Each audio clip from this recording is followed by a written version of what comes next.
Attending my brother's destination wedding meant spending $4K and 5 days off work. Then, his fiancée screamed at me over a dress. A few observations: my brother, aged 33, and his fiancée, aged 35, have been in a relationship for approximately 5 years and got engaged in the autumn of 2023. It has always been her aspiration to have a wedding in a foreign country, and as a result, they are planning a destination wedding for roughly 100 guests in a location where my family has some relatives. The actual venue is approximately a 5-hour drive from the nearest accessible airport. Travel expenses, including airfare, lodging, and car rental, will amount to around $4,000 for myself, my partner, and our 3-year-old child. Additionally, we will need to take 5 days off work to attend. This provides context regarding the level of commitment we are extending to attend her dream wedding, and my brother's, at a castle ruin. She has never been a particularly favored person among the family. She has made certain efforts, such as giving thoughtful gifts and offering to take photographs at events, but it often seems that no one expresses sufficient gratitude towards her. Additionally, she never conveys thanks when she receives gifts from family members, which is rather peculiar. On the first family vacation she took with us, she and my mother, who typically doesn't argue with anyone outside our family, had a major dispute over her desire to prepare dinner for everyone, believing it deserved more priority. This vacation involved a beach house atmosphere where everyone pursued their own activities, and we figured things out as we went along. It's important to note that my parents covered all expenses. My brother's fiancée is quite organized and prefers everything to be planned in advance, which clashed with my mother's more relaxed approach. She made her displeasure clear by slamming doors and throwing items on the floor, indicating to my mom that she was upset. This incident significantly influenced our family's perception of her. Another example of her conduct occurred during my first wedding, which ended in divorce, an important detail for later. She was displeased about not being included in my bridal party, or so I believe. I had only 1 day of events, and while she was involved in the rehearsal dinner, she was not included in the faux bachelorette celebration the night before, as that was reserved solely for my bridesmaids. During the actual wedding, she threw multiple tantrums at my brother for not being included in photographs, as this was evidently a sensitive issue for her. My brother had a few drinks by the time photos were taken and did not intentionally exclude her. It was a hectic environment, and no one deliberately tried to keep her out of any pictures. For clarity, they were still merely dating at that stage, but my family is not the sort to exclude someone from a photo simply due to their relationship status. We were primarily focused on ensuring my elderly grandparents were included in the pictures, both of whom sadly passed away months later. Throughout my wedding, she spent the majority of her time scolding my brother and even ended up cornering several of my bridesmaids in a room because they found it too uncomfortable to walk past the ongoing argument. They left earlier than planned. Subsequently, she blamed my mother for the incident regarding the photographs, freezing her out. By the time my brother proposed, we were all making sincere efforts to support her and welcome her into the family. I organized an engagement party for them. Since then, numerous incidents and conflicts have arisen. These primarily revolve around my mother not supporting them in a way that satisfies the fiancé and my brother's reluctance to assert himself, leading to heightened tensions. This has also included issues regarding the guest list, which has been criticized for being both too intimate and too expansive for a destination wedding. While they managed to invite a significant number of guests, not everyone was included, leading to feelings of hurt among some. My mother had offered to cover additional expenses, but the fiancé rejected this offer, insisting that my parents should fund the second wedding in the United States instead, which they have agreed to do. She did not extend invitations for either myself or my sister to be bridesmaids, which I was quite pleased about, as I was looking forward to simply attending as a guest. However, in December, my brother brought over a box and asked us to be groomswomen. It was evident she would be overseeing everything, and it felt as though she was attempting to include us.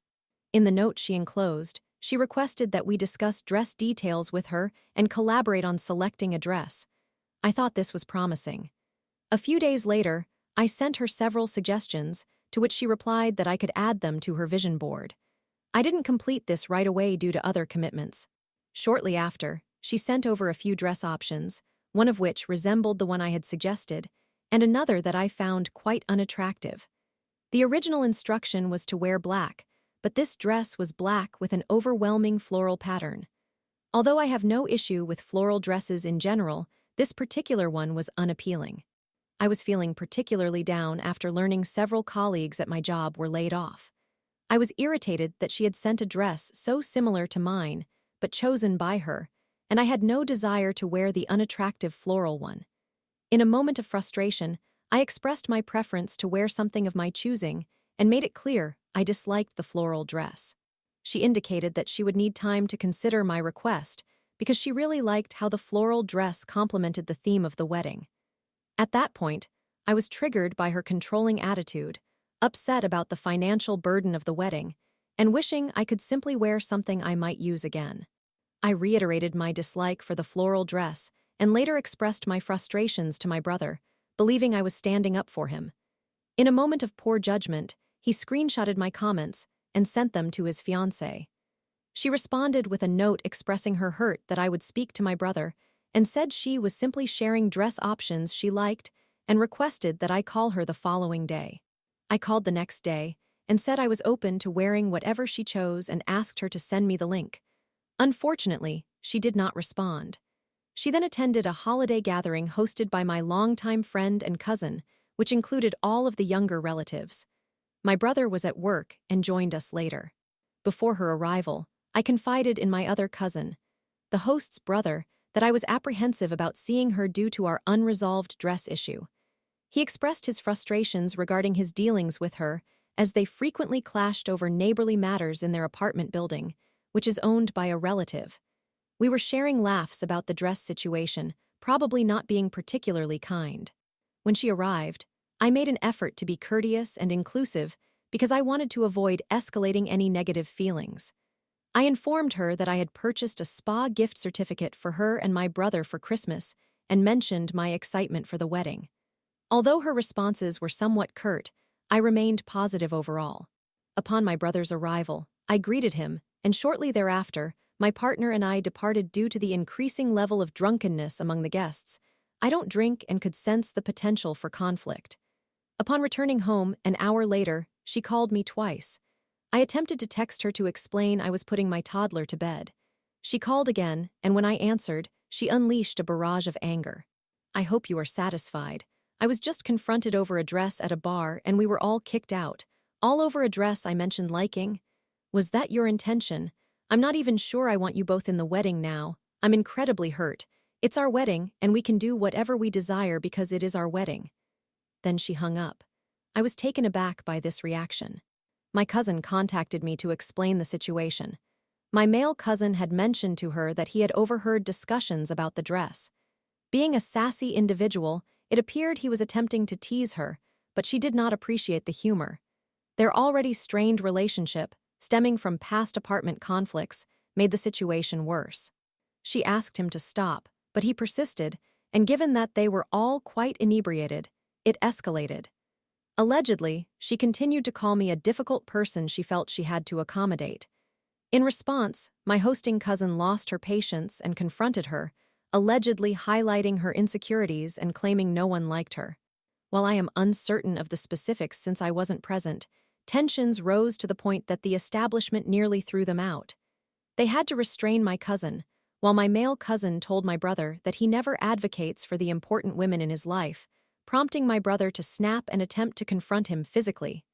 Ultimately, they were asked to leave. Again, I am recounting what I was told, as I wasn't there. This entire situation made me feel ill. I have been sober for nearly a decade because I dislike such confrontations. I was frustrated with my cousins for fighting her, yet I was grateful that they defended me if she was denigrating me. I understood I would likely have to apologize. The following day, I sent her a text expressing regret for my behavior concerning the dress and assured her I would wear whatever she desired to align with her vision. I also attempted to call, but she did not respond. Subsequently, she sent a lengthy text asserting that I clearly wished for the confrontation to happen and that this dispute was trivial compared to her vision as the bride. I replied, expressing regret that she was yelled at and indicated that I would give her some space. My male cousin expressed his apologies, and my female cousin offered a partial apology, but both have since been uninvited from the wedding. The fiancé began sharing posts on social media about toxic family dynamics and emphasized that she knows she is a good person. While it is true my family has its issues, I also feel she tends to position herself as the victim in various situations. I struggle to articulate this dynamic. As the holidays passed, I sent her a note of gratitude for the gifts she had given. She chose not to attend our Christmas gathering. Just before the holidays, I became engaged to my new partner, who is an incredible individual, and I feel fortunate and excited. I still find myself uncertain regarding the dress situation and whether we are standing up at their wedding. My brother called, distressed about his mental health and experiencing panic attacks related to the wedding. I suggested this might be situational and recommended he seek therapy. She later texted me, asking me not to disclose to my brother that she had reached out, highlighting that he required support for his anxiety but was reluctant to take action. That exchange constituted our last communication before this. I inquired with my brother if we were still acting as groomswomen and requested he send a dress link. The wedding is only 70 days away at this point. He sent a dress, which I ordered, and then she requested photographs of me wearing it for her approval. After I sent the pictures, he called, asking if I could come to their home that week to model the dress in person and discuss the previous incident. I stipulated that I could make one specific day work, or she could come to my place because my schedule is limited due to my toddler and demanding job. They opted for the day I could visit. My brother would not be present during this meeting. During all this, I have also set a wedding date for my partner and me in April. Ominously, I've heard that my brother's fiancé is upset about our engagement occurring simultaneously with their wedding and feels our child's importance is overshadowing hers. I'm not certain, but what I do know is that my brother informed me she couldn't attend our celebration because she had a friend's wedding out of state that weekend. I took this as acceptable, arguably advantageous. However, she has yet to congratulate us or mention our wedding or engagement, a fact that feels pointed, especially given her own wedding celebration's engagement party, destination bachelorette, upcoming bridal shower, destination ceremony, and a follow-up wedding in the United States. My fiancé and I concluded that his presence would help alleviate some of the tension. When we visited her, I modeled the dress for her and reiterated my apology for being difficult. We had a reasonably pleasant interaction, though she voiced complaints about all her vendors, early arrivals of gift items for the shower, and issues with guests in the country of the wedding who seemed unconcerned about timely matters. We listened and reviewed her vision board. It generally felt like a positive engagement. Nevertheless, she still failed to say anything regarding our wedding, which raised my suspicions that it was intentional. It feels juvenile and disrespectful in a manner I find difficult to articulate. I have many friends who might overlook congratulating someone, but clearly, her entire focus is on planning for her wedding. The following evening, my brother called, explaining she still wished to discuss the dress and the bar incident to clear the air, asking me to do it for him. I have no desire to engage in this discussion. I know she will never apologize to me. I fully anticipate she is reaching out solely to express her hurt from her perspective, but will not acknowledge her part in all of this. Redditors, what should I do? Story 2. After a manager ignored my value and blocked my transfer, I reported him. 3 months later, he was gone, and I thrived. Hello, everyone. I have been a long-time observer on this subreddit, and this is my first time sharing a post, and I have an intriguing tale to tell. Therefore, I want to inform you that it will be quite an extensive read. Just giving you a heads up. Background. I have worked in the retail sector for more than 20 years, and I can confidently say that some of the managers they hire are individuals I could replace with ease. But I'm getting ahead of myself. Throughout my years in retail, I have built a strong reputation. I am known as Mrs. Reliable. Do you need someone to cover a shift? They reach out to me. Need assistance staying late? They contact me. Have to swap a day off because management disapproved? They reach out to me. Need to change plans at the last minute? They contact me. You can probably see where this narrative is leading, right? This story occurs a few years back when I was employed at a prominent grocery store in my area as a cashier. This event unfolded a couple of years ago in 2020. I had been at this store for about 2 years, and we cycled through an incredible number of employees and managers. It was quite absurd. It genuinely felt like we had a revolving door given the amount of staff turnover. Back to the point, I was working as a cashier, and one thing you should know about me is that I have a propensity to be too good at my job. My role was solely as a cashier. I was not a manager, nor a supervisor, someone who is a step below management but lacks all the responsibilities of management, nor was I part of customer service. However, I was trained in nearly all duties associated with those roles. Need change? I would go to the cash register, retrieve the necessary funds, and grab the change required. Need an override? I would come over, assess the situation, and handle the override. Need something from behind the counter? I simply needed to know what was required and I would get it. I accomplished all of this while carrying out my cashier and self-checkout tasks. Then came the problematic manager. My manager at the time, whom we will refer to as Ashley. Ashley was the front-end manager, overseeing everything at the registers, cash office, where all the cash is stored, customer service, and the self-checkouts. Now I liked Ashley. She was a great boss, and I enjoyed working with her. Ashley had become pregnant and was looking forward to her second child, which thrilled me. Unfortunately, upon her return, she opted not to stay in her managerial role and chose to work part-time instead. I can hardly blame her. The demands of working 40 hours a week without any chance for overtime are immense. Additionally, your shifts could range from starting as early as 5 a.m. to concluding as late as the last customer decides to leave. The latest I stayed was until 11:15 p.m. Enter the problematic manager.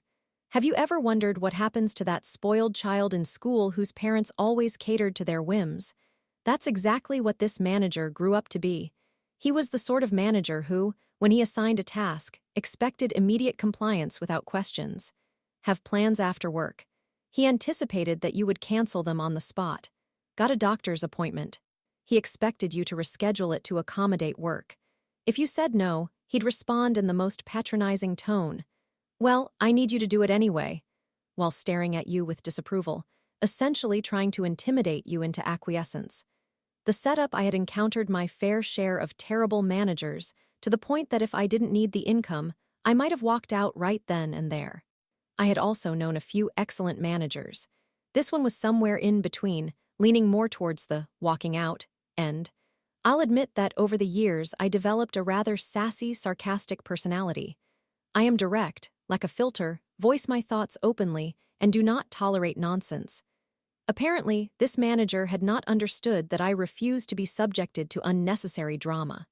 Around this period, summer was concluding, indicating that we were in a now hiring phase with many positions opening up in the store. Keep this in mind. This brings us to the incident that triggered my quest for revenge. Strike one. I underwent vein surgery on one of my legs and needed a few days off.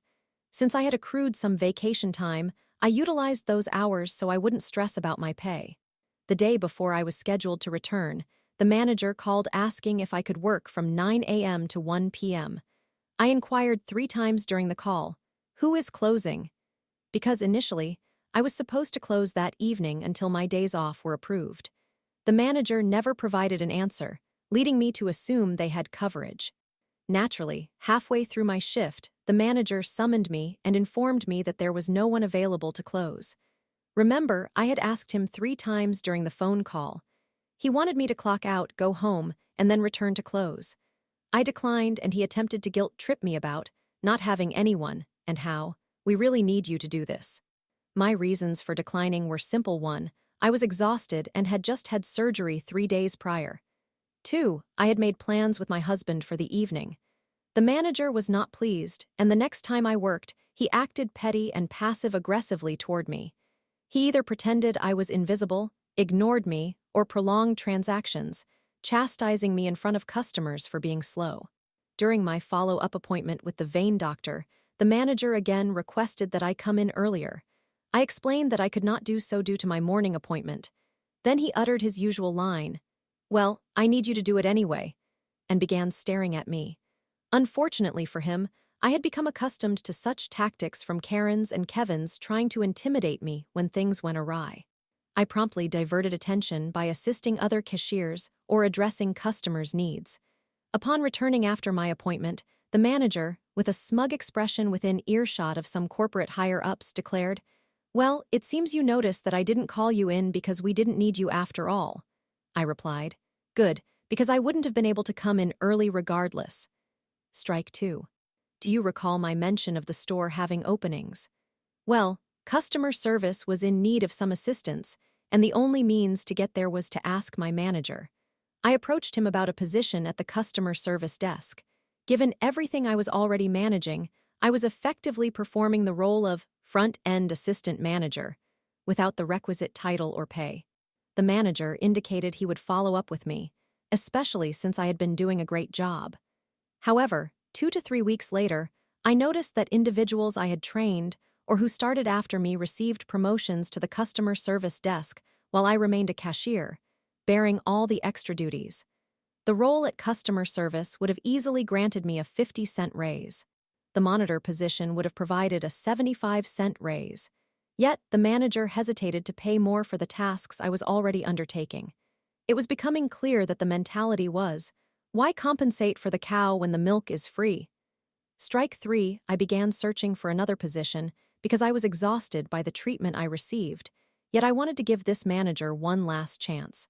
I learned that the seafood department had an opening and discussed a potential position with their manager, Debbie, who was thrilled at the possibility and willing to work around my college schedule. I needed to communicate with my manager to initiate the transfer. Upon speaking with the manager, he proposed various excuses to prevent my transfer. I swiftly challenged his rationale, even countering his claim that another coworker was transferring a first for me, since that coworker expressed no objection to my transfer. I assumed that would end the discussion, but I was mistaken. Weeks passed with no progress regarding my transfer, and even Debbie was puzzled about the delay. Ultimately, it came to my attention that the manager obstructed my transfer and instead hired a new employee in the seafood department. He believed if there were no available positions, he could simply deny my request, leaving me with no alternative but to stay. After a confrontation about this ridiculous situation, during which I called him out on his antics, he uttered the infamous words, "Just do your job." Cue the malicious compliance, "Just do my job." All right. I was thrilled that a mask was required at that time, otherwise he might have seen the evil grin I bore when I agreed to simply do my job. Need an override? Unfortunately, I am neither management nor a monitor, so I cannot assist with that. Allow me to fetch someone who can. Need change. Sorry, but I am not management or a monitor, so I cannot facilitate that. Let me find someone who can assist you. Require something from behind the customer service desk. I am not trained in that area, nor am I part of customer service. Let me consult with someone who can help you. The manager reached his limit and attempted to reprimand me for my actions. I promptly countered by outlining the responsibilities of a cashier and reaffirmed my position and the need for him to promote me if he expected me to handle the additional tasks. He quickly reverted to his passive-aggressive tactics, which I successfully neutralized. Eventually, I secured another job that offered superior pay and benefits, officially submitting my resignation 10 days in advance. The manager protested, claiming, "No, you must provide us with a 2-week notice." I promptly retorted, "You wouldn't give us a 2-week notice if you intended to fire us, lay us off, or terminate us just a 2-minute warning." Cue the petty revenge now. You may be wondering what kind of petty revenge I managed. There is an old saying, "Never harm the golden goose." So, dear readers, what do you think occurred in a department utterly dependent on one individual known as Mrs. Reliable? Need me to cover a shift on my day off? I'm sorry, I have plans. Need me to stay late? Regrettably, I cannot. I already have commitments. Someone called in sick. Unfortunately, I cannot assist. I maintained this stance throughout the remainder of my time there. The manager was powerless to intervene, and it began to affect him to realize what happens when you rely too heavily on someone you mistreat, ultimately prompting them to leave. The decline in his performance due to my absence became pronounced. He had to shoulder many of his responsibilities alone, and in response to his passive-aggressive demeanor, I simply smiled, waved, and bid farewell to everyone except him. Now, this wouldn't be a story of revenge without a grand finale. A friend advised that I report the manager's misconduct to the district manager, emphasizing that such behavior is detrimental to the workplace. Cue the pro-revenge. I obtained the email address of the district manager and returned to the store as a customer. I maintained connections with several former colleagues who openly shared how tough things were becoming under the manager's leadership. I asked if they preferred to remain anonymous in my complaint or didn't mind being named. Many chose the latter. I swiftly recorded notes regarding the situation on my phone, including the date and the register location of the involved cashier. I then sent an email, included all relevant details, and detailed my experiences to the district manager. However, the story does not stop there. Each purchase I made resulted in a receipt with a survey at the bottom, and management persistently encouraged us to boost customer participation in these surveys, as it positively impacted the store's reputation. The catch was that every comment, including the survey responses, was visible to everyone: the manager, assistant store manager, regional manager, district manager, and corporate representatives. As you can guess, I took full advantage of this. Whether it was purchasing a snack for school, groceries, or any drink, I filled out the survey and ensured to document all the transgressions the manager exhibited in each comment. 3 months post-departure, the individual they hired in seafood to block my transfer quit. 6 months later, the problematic manager had vanished. A new manager took over, and no one seemed to have knowledge of the original manager's fate. TLDR, a new manager took over from my old, intolerable one, who treated both myself and others poorly, refused to promote me, and blocked my transfer to another department despite my extensive responsibilities as Mrs. Reliable. Ultimately, I orchestrated his downfall. Edit: for those curious, I did not remain in one location for all 20 years. I wouldn't stay somewhere only earning minimum wage without benefits. The retail industry is incredibly demanding. The only raise I received was when the minimum wage increased. During the pandemic, we saw an extra 30 cents per hour, but once the state reopened, we reverted to minimum wage, resulting in over half of the staff departing. The 20 years mentioned involve my work in various roles within the retail industry. And just to clarify, yes, I have applied for management positions only to be dismissed or told that, without a degree, I cannot qualify for such roles. Just wanted to clear that up. Story 3. I was assaulted at work by a delivery driver. After going to the police, my entire family boycotted the store. They all got fired. To begin with, this incident occurred approximately 2 years ago. I was employed at a well-known pizza chain restaurant. If Scooby-Doo could articulate it, he might refer to it as Ramino's. Initially, I worked there solely as a cashier, performing typical responsibilities such as operating the register and taking orders. Eventually, I mastered the art of making pizzas. Over time, the store manager expressed his desire to promote me to shift leader. For those unfamiliar with the term, it is a position just below assistant manager. Thus, upon promotion, I was responsible for overseeing the shift, assigning roles, and informing employees about their release times. However, I digress. While I was employed there, a new employee joined who had previously worked at the restaurant as an assistant manager. He left abruptly during a busy evening when demands were high, unable to manage the stress. 2 years later, he returned, this time as a delivery driver. When he first began his second stint, I did not recognize him, as we had not met prior. He appeared pleasant initially. After a few days, he began attempting to take charge. I had to assert my authority on several occasions while managing the shift. My relationship with the store manager was not the most amicable. We had a few confrontations, primarily due to his constant monitoring during hectic periods. I snapped at him to back off and allow me to perform my duties. When I approached him to discuss the delivery driver, whom I will refer to as Brad, overstepping his boundaries as a manager, he seemed indifferent. Whatever. I confided in one of the assistant managers with whom I was friendly, we'll call him Chad. I explained the situation, and he suggested I confront him directly. During my next shift with Brad, he once again tried to assert himself as a manager. I told him he was no longer an assistant manager but rather a driver, and he needed to cease his behavior as I was in charge of the shift. He huffed and walked away. For a short time, things were acceptable. Then one day, while I was in the office working on the computer, Brad entered and began discussing an order, attempting to joke with me. As I finished my tasks, he knelt down as if picking something up off the floor, which made me disregard him. Suddenly, he jabbed his finger into my breast. I experienced a brief moment of paralysis, torn between thoughts. It is important to mention that this was not my first experience with such behavior.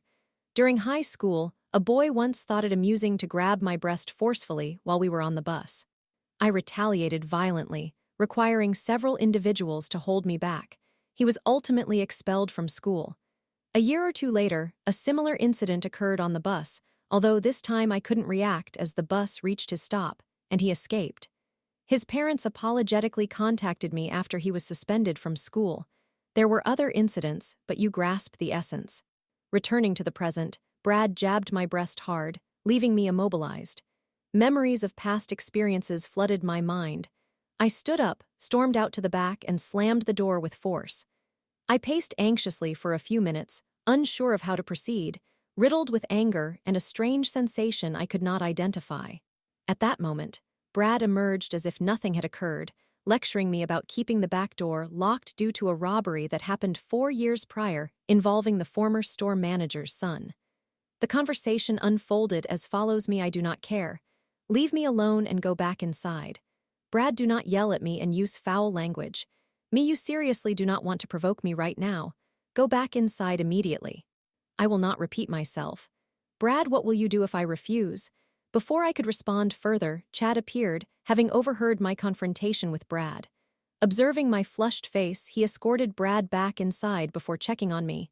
At that moment, I sat in my vehicle, crying and trembling with rage and distress. I explained the situation. Living with my mother at the time, he advised me to call her, so I did.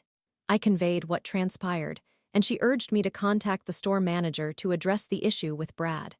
Upon calling the store manager, our conversation went as follows: me, I wanted to inform you that Brad behaved inappropriately and sexually assaulted me. You are familiar with the details. Store manager, oh my goodness, you all act like children. It is time to mature. Me, are you serious?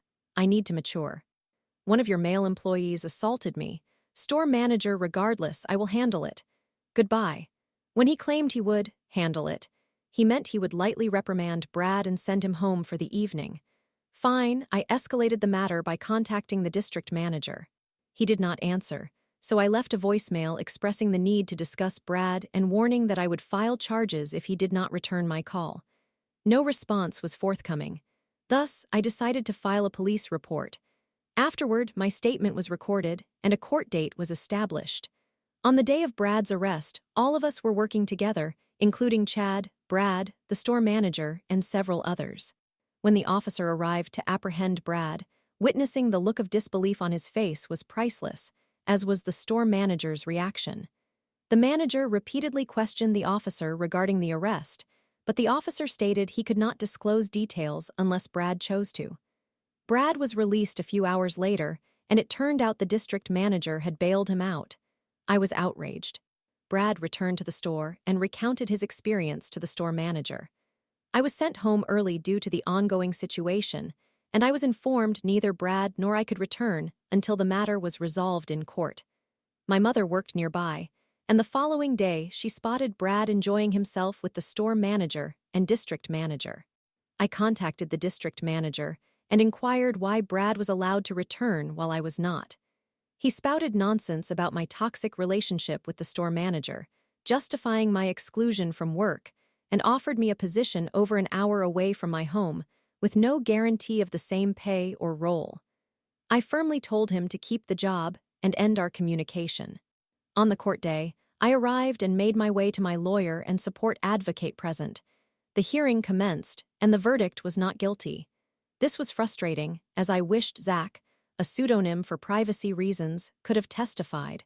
Recall Brad's previous tenure at the restaurant when Zach was a 16-year-old. Brad had made a lewd remark to him that would have greatly supported my case. Unfortunately, without any evidence, Brad was acquitted of all charges, leaving me feeling defeated. However, this is where my retaliation began. My family learned of the incident, and while I was legally barred from discussing it publicly on social media, nothing prevented them from doing so. Unbeknownst to Brad, the store manager, and the district manager, my family held many connections within the community. Within a day, word spread throughout our town and neighboring towns regarding the incident. Consequently, they experienced a significant loss in business. As a result, Raminos terminated the district manager, the store manager, and Brad. They are permanently banned from all locations. Additionally, amidst the chaos, someone learned that the district manager was unfaithful to his wife and informed her. She subsequently divorced him, ensuring he lost everything.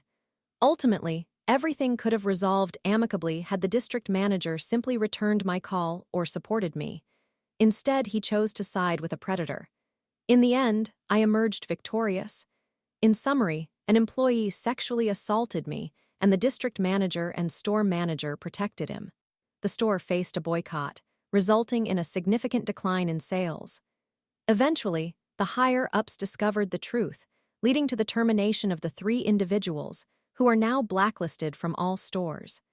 Additionally, during this upheaval, the district manager's wife received information about his infidelity, which led to their divorce, during which she received everything.